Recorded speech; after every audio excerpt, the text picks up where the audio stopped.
to move to any country, whether it's UK, US, anywhere, just start.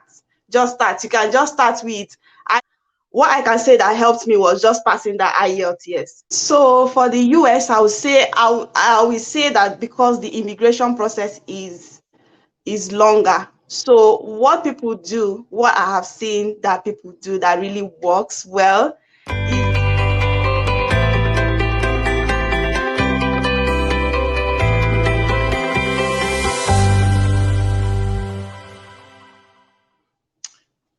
Okay, hi guys, welcome to the channel.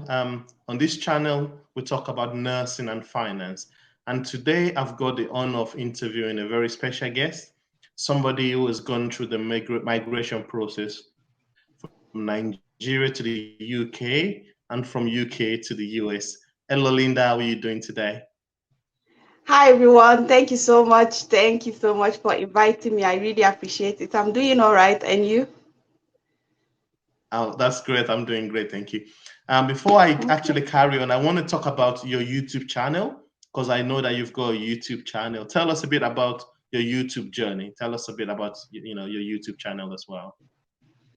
Oh, okay. So I started my YouTube when I was still in the UK, and the reason why I started that YouTube, I remember even my YouTube channel, I did not really introduce like myself or start making a video about like why did I decide to start a YouTube channel. But I started it because at some point when I started, I opened a an IG account. I discovered that some people that want to move to the UK, they usually like send me questions like, you said you live in the UK, how do I migrate to the UK? I'm friends as well. So usually I get them on the phone and I start explaining the whole process. At some point I was like, maybe I should just start making a video so that like I can explain the process, my experience, so that anybody that asks me, I'll just refer them to the video. And that was how I started my YouTube channel. I basically started it with like answering questions like how much nurses earn, the agencies that are recruiting, and all of that. And that was how I started, basically. Yes.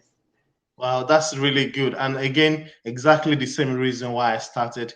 I was sort of tired of answering the same question over and over again. And I just Yeah. wanted a database of where people can actually go to. So that's really, really good. I think a lot of people start a YouTube channel exactly for the same reason why we started ours.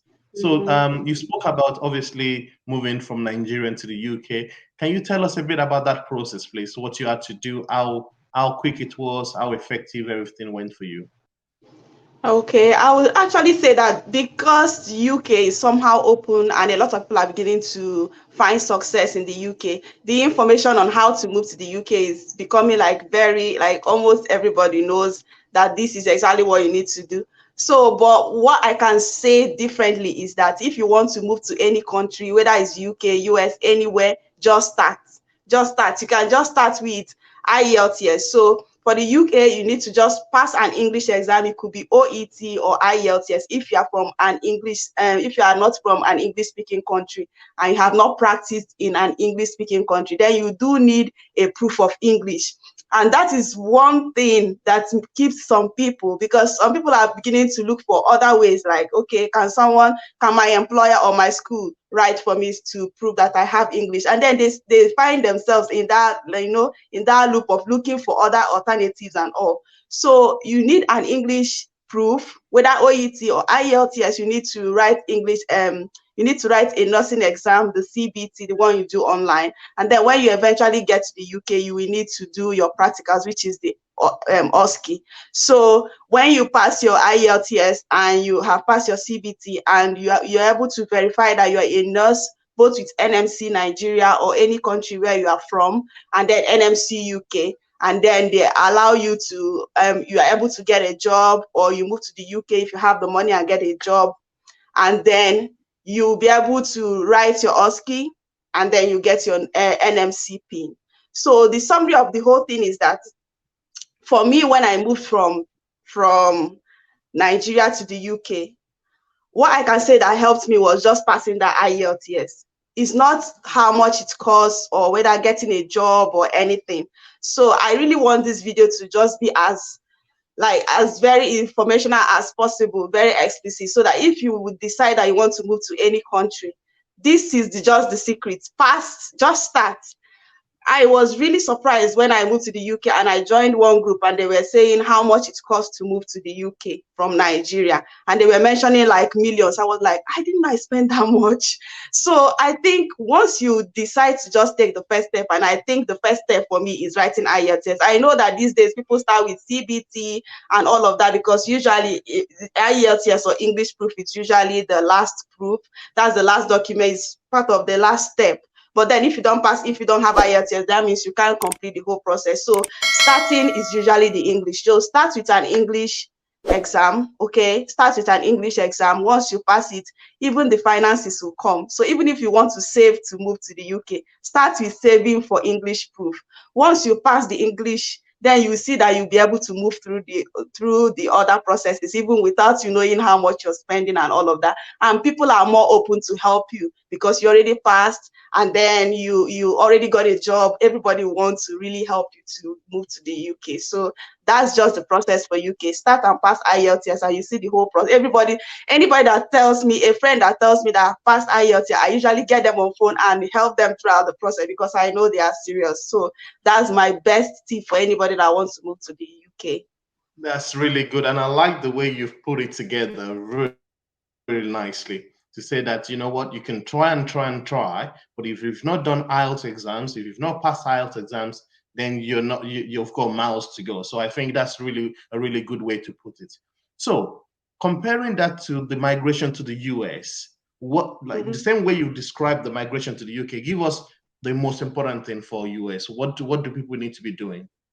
So for the US, I will say that because the immigration process is longer. So what people do, what I have seen that people do that really works well is to move to another country. It must not be UK, it can be UAE. So the first experience I had when I came to the US is that so many of us came from UK and UAE. And the reason is that you'll be able to fund the whole process when you are in any of these countries. Even if you don't want to move with an agency, even getting direct hire is easier because while you are in the UK, you definitely will be working in a big hospital, definitely. So no employer will say you're not qualified. If you're working in UAE, that's my experience with so many people that moved from UAE as well. So what I can say is that you can also do it from Nigeria or from Ghana or from any other African country. But if you are getting pushbacks, like you are not qualified, you need to be working in so number of beds, then you can decide to move to any other country. Just plan it, start preparing for for NCLEX. So the process for UK for US is that you need to first of all, before you are qualified to write the NCLEX exam, which is their own professional exam, you need to verify your documents with, this time is with CGFNS. Now, if you already have a degree and all of that, you need to, and you need to first of all verify your documents with CGFNS. And once they authorize you, they verify your documents and they authorize you to write NCLEX. Once you get your NCLEX, that means you're registered in the US. So it's different from that of UK. Once you have your NCLEX, that means you're registered in the US. So you can use that NCLEX pass or the PIN. They will give you the PIN or the license, they call it here. So they will give you the license and then you can search for jobs, direct hire, or you can use an agency. Another thing is that some people that studied in the School of Nursing, sometimes there is what they call the CGFNS exam. I didn't write that, but I know that some people write CGFNS exam. So it helps them with all the verification and everything. Once you have passed that CGFNS exam, it's almost equivalent like, okay, your documents are okay, you're qualified, then you can actually write the NCLEX exam. So some people write CGFNS exam, they write NCLEX exam, and then that's how they get registered in the US. So for me to make the process as simple as possible, the first thing you need to do is, first of all, start with opening an account with CGFNS online. Just type CGFNS for US. So once you open an account with them, you just go through the application process. Anything they tell you to upload, usually you will need to upload your YX certificate, your degree, or your nursing, any nursing program that you did, and your licenses, they have to be valid. So for some people, they usually ask which of the secondary school certificate are they asking for? What you need to do is just upload it. They don't need your transcript. But then for your nursing, they will ask for your transcript. And the transcript that they need is the one that shows your placements, that is your experiences in the hospital. And also, it's not like if it is a degree that you did, it's not the school one, it is the nursing placement that's the one they are asking for. So once you're able to do that and they authorize you to write the test, then they write the test. Then for some states in the US, they might want you to write additional exam. Like if you want to move to Texas, they have jurisprudence exam that you need to write, just like it's a legal exam. We also have that in Nigeria. So you need to write that as well. But for some other states, you don't need it. And some states as well, we ask you to provide English. Why some states? So what you need to do during that CGFNS process, you need to choose a state that you want to work with. So what some people do is that they choose a state that will not ask them for many things like IELTS. I used Colorado. I wasn't asked for IELTS.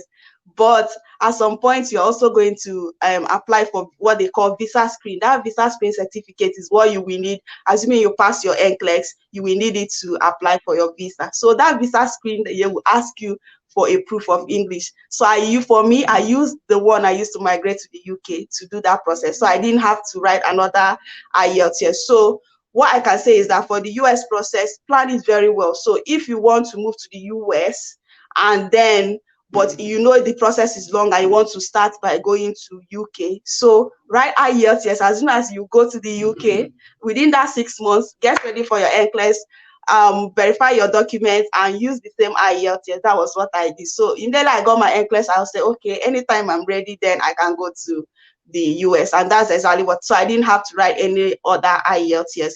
But you don't need IELTS right from the beginning, okay? So you need to go through CGFNS, and then they authorize you, you write the NCLEX, then you go through the visa screen. That's where you need a proof of English. It's not as high as that of the UK, maybe 6.5 is fine for the visa screen. And then once you get your visa screen, you're already in the immigration process. Some people, it takes them like 1 year. Some people, it takes them 2 years. Some people, it takes them less than that. Some people that are already in the UK, it takes them less than that. Within a year, they are through with the process. So that's basically it. So to summarize, for the US, start with CGFNS. If you want to start today, just go to CGFNS website, start the process there. So as they are authorizing it, you are also practicing for NCLEX yourself. Or you can find an agency and they walk you through all of this if you are already qualified. If you are in the UK already, just find an agency, they'll give you all the information, prepare you for NCLEX, and you're on your way. And if you want to prepare by yourself as well, which so many people are beginning to do these days, you just do that as well. Go to CGFNS and follow the process by yourself and ask questions if you're confused in any way. Okay? That's really insightful. That's really, really good. Thank you very much for that. So, for somebody who has been through the process, who has been to the UK, to the US, where is the biggest demand? Where is the biggest demand in terms of the So jobs availability? Where are they looking for people? Is it the US? Is it the UK?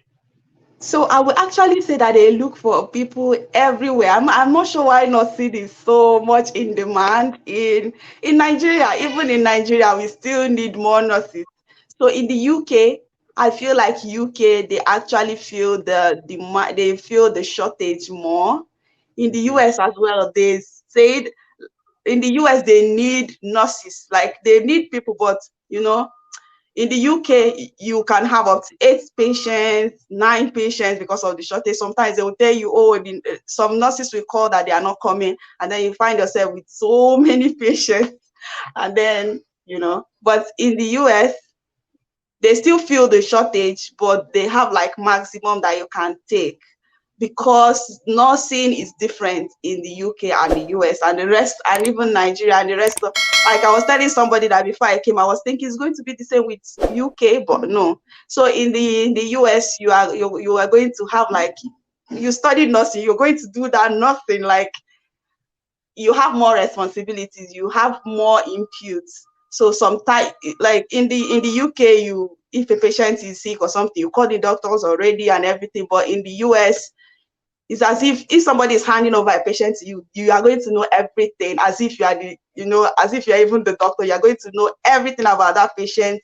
So it helps you to make decisions even before you start complaining to anybody. So nursing in the US is different. So I feel like you will not be able to nurse in the US if you have like 9 patients the way we have in the UK, because you have more responsibilities here. So they still need people. They still need people in the US. They need a lot of people in the US. That's really great. So, how are you settling into the US? How is things for you? How are you settling in? Have you sort of the weather, the food, the people? How have you found that? So I'm in Texas and it's sunny. So it's like opposite of London. So we are enjoying it because extended summer somehow. So the weather is good. My little kids, they are enjoying it. So once the kids are relaxed, somehow it gives you that peace of mind. You're also happy. So the weather has been so good. Is very different. If it is sunny, it's sunny. You don't find like it will rain immediately and then it will be sunny like we used to find in London. So the weather has been good. The people have the people we are meeting here, they have been so supportive in where I work. They are very supportive as well. They allow you to really understand the system before they allow you to do anything. So the shortage will not really push them to tell you, okay, you can start working immediately and stuff. No. So it's been okay. That's really good. And actually, from the way you're talking about your experience, I can tell that it's a really positive one. Um, Mm. you know, um, I think that's about it for today. And I want to say thank you very much for your time and tell us where people can find you. Tell us, if anybody has any questions, where can they find you? Okay, so you can find me here on YouTube and you can also find me on Instagram. So you can ask me questions throughout the process if you're confused in any way. And I'll try my best to always respond, because that's exactly why we are here, to make sure that we are also helping other people, you see. So thank you so much, really, That's really, really for good. inviting me here, and thank you so much for what you're doing. We just need more people to share their experiences, because that way we can make decisions better. Which is so. Thank you so much for what you're doing. Just keep doing it, and we will all benefit from it in one way or the other. So yeah. That's really good. Thank you, guys. And it's Linda Eze on our platform. Linda Eze on YouTube. Linda Eze on Instagram. Linda, thanks for your time. Thank you. Thank